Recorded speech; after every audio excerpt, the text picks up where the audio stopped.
I know that you've heard of the phrase human trafficking, but do you understand it in the context of Uganda? Well, here in Morning at NTV, we're going to help you understand it from the context of Uganda. Who is the biggest victim in terms of population, and what are the resolutions around human trafficking and trafficking in person within Uganda? Welcome to our Tech Note. I am Priscilla Regina Naluoga. Uganda on the 30th of this month will be joining the rest of the world to commemorate the World Against Trafficking in Persons. In Uganda, among the many victims are children who are lured into child labor, prostitution, and even begging on the streets. Something that is not new to our eyes as people who relate with the streets on a daily basis. Joining us for this dialogue, we do have Dr. Damon Wamara, who's the Executive Director, Uganda Child Rights NGO Network. We also do have Lydia Buite, who's the Program Manager at Platforms for Labor Action. Good morning to you, and should I say Happy New Year to you, Good Doctor? morning and Happy New Year. And thanks for promoting me to becoming a doctor. It's always good to have you here with us. Thank you. Good morning to you, Lydia. Good morning, Priscilla. And good morning, our dear viewers. Thank you so much for having us. It's a pleasure. Well, let's first understand what is trafficking in persons. Maybe if we have that understanding, then we can be able to understand the other things that come around this particular subject matter. Thank you. Trafficking in person is the recruitment, the transportation, the transfer, the receipt or harboring of persons by means of either force, deceit, deception, abduction, or preying on someone's vulnerability, or paying to get someone's consent over someone who has power over that person for the sole purpose of exploitation. I know that is a mouthful in terms of understanding it, but for us to know is that trafficking in person, when someone is taken advantage of and is exploited through those means, if he's an adult. If he's a child, we don't even ask, how did you get the consent of this child to end up with you here? We remove the means which I was talking about in terms of deception, lies, abduction, vulnerability. We don't ask that. Once we are able to say that you recruited this person, and in terms of recruitment, and at the end of the day, there is a sole intention of exploiting this child, then the crime of trafficking in person comes about. Trafficking in person is a crime against humanity. It is one of those very sophisticated crimes that we have. It's one of the transnationally organized crimes. It can start from Uganda and its impact can be felt elsewhere. It can end up, let's say, in the US, or it can end up in UAE, or it can end up in Kenya, or it can end up in South Sudan, or the person can even be trafficked starting from UAE and trafficked to come to Uganda. Can come from China and the end destination of exploitation is done in Uganda, or from Sri Lanka. So it is one of those transnationally organized crimes. But it can also be that this person can be trafficked from within Uganda.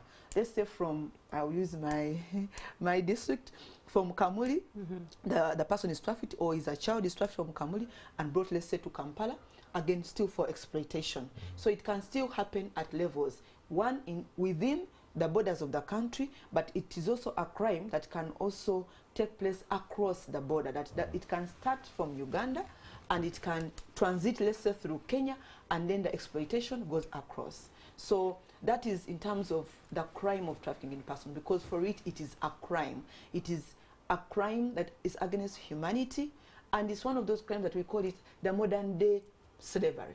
Okay. It is a modern day slavery that we are seeing it manifesting itself. We used to think that those days we used to read in the books that slavery, people used to be chained and taken across. Nowadays we don't need to chain you. You can even have proper documentation and you move through the legal channels that are allowed, but actually when you're going to end up as a victim of trafficking in person. Mr. Wamala, talk to us about the forms of exploitation that present themselves today in Uganda and the state of trafficking in persons.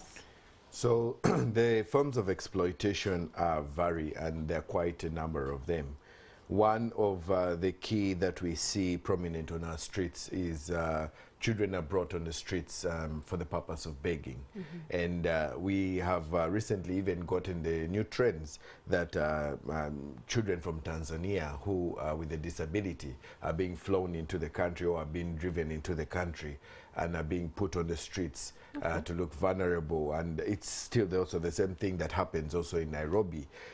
We also have the other form of exploitation is by sending the children to collect scrap and collect different items and do the random stealing and pickpocketing around. That is also another form of exploitation of the children on the streets. We have also women who are trafficked and are placed into the bars, the Chimasulo bars, the Kansanga bars, the, you know, Kansanga, Kabalagala, Ndeba, and all those places, those bars where the girls are brought in. And these are mainly, we see them from the countries of Rwanda, Burundi, that are trafficked in for that purpose. We have those who are trafficked into child labor. When you look at eastern Uganda into the agriculture sector, majority of the children are cheap labor, and they're recruited for the purpose of collecting tea, for the purpose of sugarcane harvesting, for the purpose of rice. They become the scarecrows. Rather than putting a scarecrow there, the child is sent to be the scarecrow the whole day rather than being in school.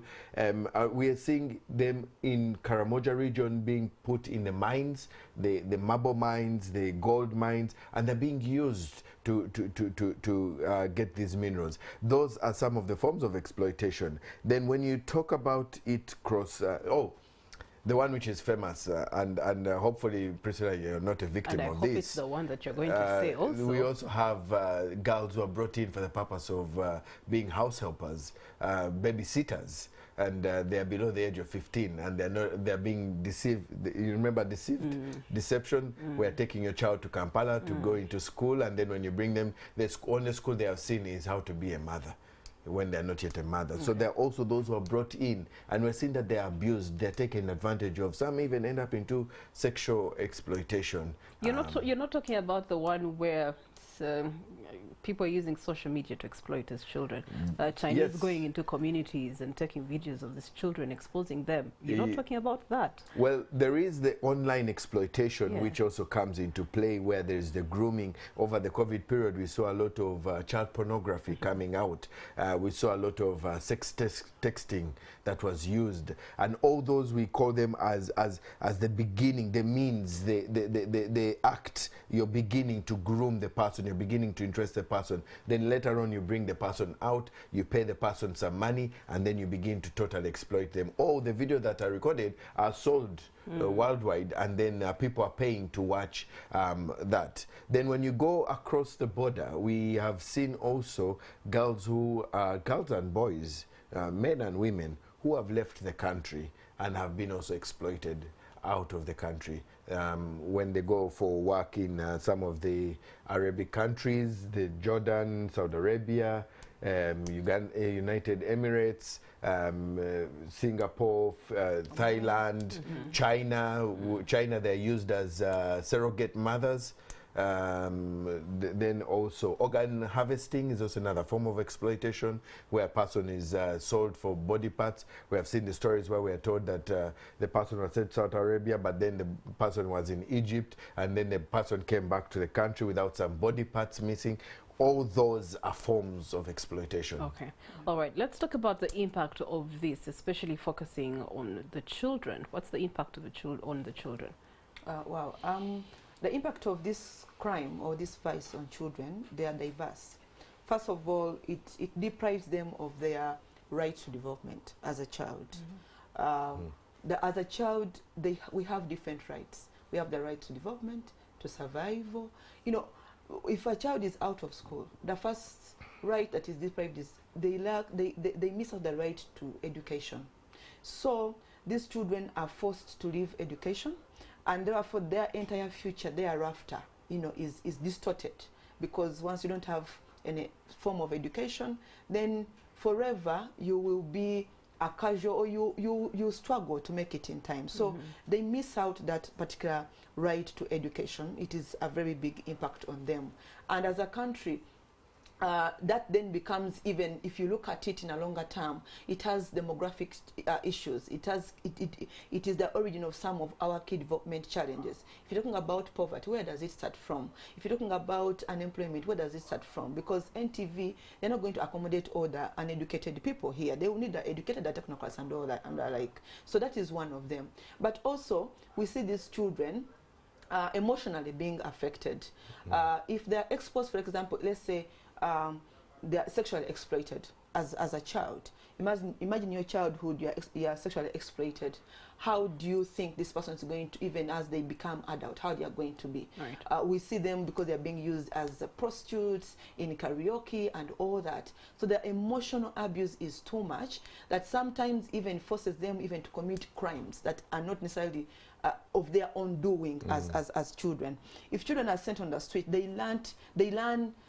keep on learning other behaviors that are not necessarily accommodated into society. They learn pickpocketing, they learn what they do, so much that psychological and emotional they are affected. And as when you see people on the street pickpocketing, stealing from you, you're wondering where do they come from? But they started from somewhere. Someone exploited them, they lost out on their future, and now they end up where they are. So that emotional abuse and how it carries into even their adulthood, and even the criminality that comes with it. And so here we arrest a criminal, but not knowing how did this person come into this particular setting altogether. We have unwanted pregnancies, or even we get even to have child mothers as a result of this exploitation. Why? Because one, if sometimes the girls that go and work as domestic workers, they are defiled during this work. They end up, getting pregnant, and in the long run, we have those unwanted, child pregnancies. The child is not yet ready, and the cycle continues. The cycle of poverty continues, forever and ever. Some of them are on the streets, and they are raped or defiled, and then, it continues like that. So all of this is because there's a loophole somewhere, Damon. All this is because perhaps the law is not strong enough, or it's not implemented. So let's talk about the legal framework, the present law. I know that we do have the Prevention of the Trafficking in Persons Act 2009. Is it still applicable in 2023 with all the advancements in trafficking that we have now? So the thing about trafficking is very key to note is that, one, the law we have is good. And like we all know, Uganda has no problem with laws. We have a very good action plan, national action plan. We have a very good national referral mechanism. So we have all these tools in place. We have all this direction that we know where as a country we want to go. In fact, if you look at the Trafficking in Persons report, the US Trafficking in Persons report, Uganda has given a plus for the framework we have, for the mechanisms we have. The problem we have, which I think you've had over and over, is that we do not have enough financing to operationalize these frameworks, to operationalize these tools. We have had a massive training of all CID officers. We belong to a coalition of trafficking in organizations that work against trafficking in persons, and amongst all our members, the 40 members, people have endeavored to work with government to train the CID officers, to have capacity building of all the key technocrats that need to know what to do. The judiciary have been brought on board. Everyone has been brought on board. Now what is lacking is now the operationalization. The financing is what we're not seeing. And for us, that is one of the things that we desire to see, that this law can be properly financed, because there's a lot of tracing. There's a lot of fraud. You need to look for the money. You need to trace the money. I mean, this is, like she said, it's a transnational. It's beyond Uganda. It is an expensive venture. And guess what? The traffickers are spending a lot of money to create the loopholes. And what are we paying? Only 1,000, 2,000 to fight against it. It will take also good amounts of money for us to fight. We need to have good investigation. We need to have quick action, because when you hear something, you need to go quickly. We need to have fast tracking of cases to make sure we've been pushing that we need to have a special court for just this issue of trafficking in persons, so that the judges give attention to this international crime and give it perfect attention. Okay, all right. Before we go any further, you've mentioned about the operation side of it. Just between day to day, people observe these things, you know, in a community level. And I want to find out from you, Lydia, how can someone identify and later on actually report a trafficking in person incident or something they suspect to be of that nature? Yeah, thank you so much. Indeed, you've talked about identifying, and as a community, first and foremost, our dear viewers, every one of us, we have a responsibility to report this crime. Under the law that you're talking about, that Prevention of Trafficking in Persons Act of 2019, I think it's section 10, it says every community member who suspects that there could be a trafficking in persons incident taking place is supposed to report. And if you fail to report, there is a fine Report of to who? 100 million shillings or 7 years imprisonment. Reporting to who? That's where I'm coming. So there are some of the indicators that they're not conclusive in nature, but at least there are some indicators. Especially, for example, if it is a child, the moment someone brings a person to work as a domestic worker in your neighborhood, that's automatically that is enough. It is child trafficking. There is no shortcut to it. It is not, because we use language, I'm helping. No, go and look for an adult to work in your household. This is my niece. Yeah, this is my, we use that language, but your niece is a child with rights, and those rights are not being fulfilled. If you look at the culture of Africa, yeah, it is okay for you to stay with your niece. It's okay for you to stay with your niece. But not to take advantage. From the home. Exactly. But not for you to. So the moment you see, you're in the neighborhood and you're seeing someone has brought in a person as a child domestic worker, automatically just go to the LC1 or the nearby police station and lodge in a complaint and say, actually, at the LC1 level, we have a person called the Secretary for Children's Affairs. That one, under the Local Government Act, the person even has responsibilities, has the mandate and power to come and walk into your household and withdraw that child and take them away. Or go to the police officer, to the nearby police station, or go to the probation office, or go to the labor office and be able to lodge this. If it's an adult, you're seeing in your place, people come in, like you talked about girls that come from Rwanda and Burundi. They come in and they are packed, and they are girls who are not from around. As a country, we know who are our fellow persons. We know them. Just like I'll go to Kenya and they will know that this is a Ugandan. Equally, as we are able to quickly identify a person who is new in the area, they are unable to interact with others, they are concealed. You see them, there are many, maybe they enter in the night or early morning, and you're wondering, you're not sure. So you're suspecting a criminal act to be taking place. And by the way, our dear viewers, all of us have a responsibility. The neighbor to neighborhood watch of what is happening in your neighborhood is very important. This is not to say be nosy and everything, but watch out what is happening, because when we come and this act was being done in your proximity, Lydia, you speak as if we don't have Bikomera as you. Yeah, we know. By the way, we do have Bikomera. But you watch what is happening. Even in the Bikomera, you are able to say, but this car comes in with girls, they enter, they lock them, they never get out. Then you just go and raise that. And also I want to encourage us, our dear viewers, and everyone out there, that we always complain, when you go to police, nothing is done. For you, you do your civic duty to go to the police and inform them. Now you have already done. Let us look at the police with this eye of like, we told you. If anything happens, you are able at that point to say, but we came and raised this complaint to you and you did nothing. Because oftentimes we as a country, as people, we refuse to take action, saying police will not do anything, or they will ask me to give more information, or what. In this report of trafficking in person, once you go there, the regulations, our dear officers, they are saying when a person comes, and if they choose to want to be anonymous, keep them anonymous. Do not reveal the identity of the person who has reported. But as a community, we have a responsibility. Once we see someone in a state that you just do not understand, let the police officers do their work by going out to to find out if actually this person is either being exploited or is actually it is a crime of trafficking taking place. Okay. Yeah. I will also just add two other forms of how you can report. One, for children, we have the 116, Sauti 116. It's a child helpline. It is free of charge. You can call on that helpline and report the trafficking case. They will capture it, and if you actually have access to those records, they do give us cases. And over the period of time, every month, over 20 children are reported. There are over 20 cases of trafficking of children. They are still being investigated to confirm, but there are 20 cases that are reported. The second, which I'll give an example, is use social media. It's working. There was a time when a child was being trafficked from, a child was being suspected to be trafficked from Kampala, and this person looked and said, and went on Facebook and said, people help me, what do I do? I'm seated next to a man here, a woman here, the child is resisting the woman. I mean, you can see the signs that this child is not connecting to this woman. This woman doesn't look like the mother. They're telling the woman, keep your child quiet. The child is crying and saying, you know, reacting, this is not my mother. And she said, what do I do?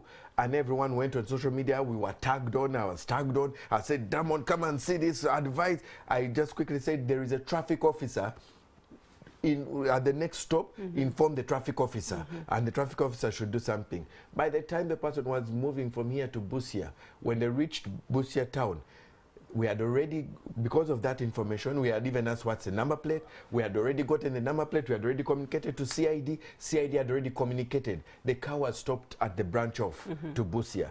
And then the mother was questioned. So that's the fast tracking. That is the community. You know, don't keep quiet and say that, it's not my problem. That's not. Take action. Social media also works. Yeah, it does work. All right.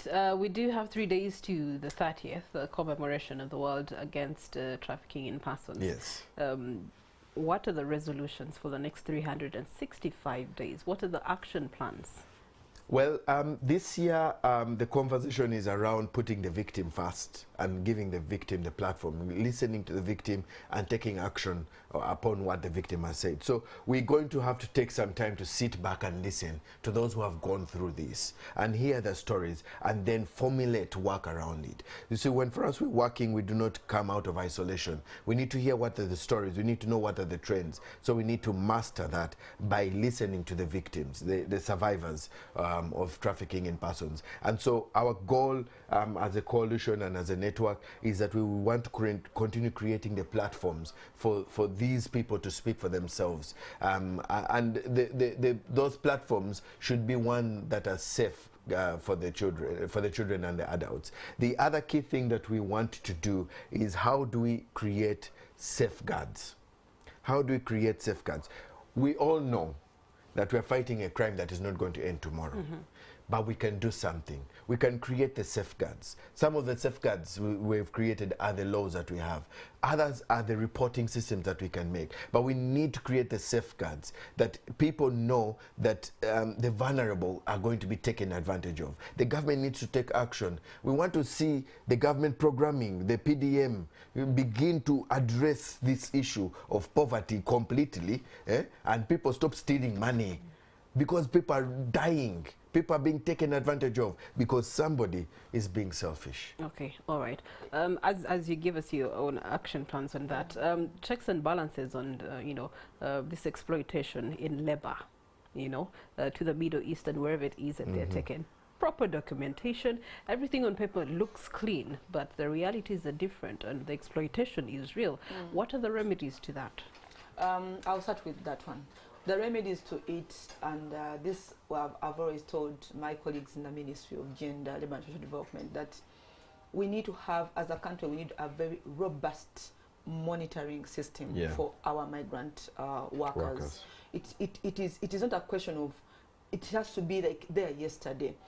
And the robust actually, the exploitation, we see it at the end tail of it, but no, actually it starts right from Uganda. Do you know how much money that these young women and men pay just the extortion that is in That's between true, as yeah. they go through the entire process. So we focus more on the extortion on the other side. But actually, I got to find out recently that they retain their paperwork, they retain their official passports and documentation, everything. their All those national things. IDs, Yes. and Yes, that's so- really not so, right. So the Totally wrong. robust monitoring system has to focus on the 4 stages of migration or labor migration. That is one, the pre-decision. Just even before people make the decision that I want to go and work abroad, what information is with them? How has the government helped them to be able to have that information? The other one of the recruitment in terms of that process, so they are not extorted, they are not exploited going forward. The other one is at the point of arrival. Now at the point of arrival, that's why we see many of the cries, coming through. But at the point of arrival, we are telling the government, one, look, set up labor centers in the countries of destination. The Philippines have done it in terms of setting up labor centers. Labor centers include lawyers, social workers, to be able that when they report cases of abuse, the lawyers are there to represent them. When they are abused, they are able to receive social support and counseling and the like. Okay. And also on the return stage as well. When they come back, you've had many people killing themselves. The others come back when they're exploited. No one is rehabilitating Mental them. health. The mental health issue and all that. So a in your robust closing monitoring system. As we commemorate this year's World Against Trafficking in Person, we have one of the challenges. Then we're talking about the safeguards, but the victims in this country, as a government, we do not have shelters that are owned or even financed by government. We do not have. The shelters we have are provided by the civil society organizations, but it's not sustainable in its way. So we call upon the government at least to think about what we call public-private partnership, support the institutions that are giving this service, give them some funds or subsidies somewhere so they are able to continue providing this. But we also call upon the private sector as well, because the private sector, this crime, when you look at the internal and external trafficking in person, they thrive in our businesses, in our business operation. You are a sugar manufacturing factory, but you don't know that in your supply chain, they are victims of trafficking in person. Okay. Their children, they are what? So we call upon them to take due diligence and apply the business human rights approach. Thank you, Lydia. Daman, your closing remarks? My closing remarks will be that for us to be able to fight this, we need partnership. We need partnership, we need collaboration from the private sector, we need collaboration from the communities.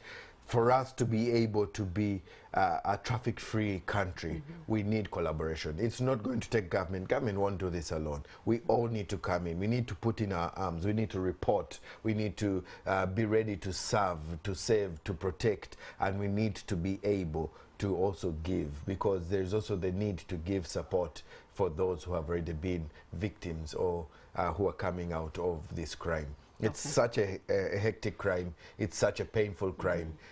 They need our support. All right. Thank you so much, Daman. And join us on Sunday. You're coming to work, right? Okay. All right.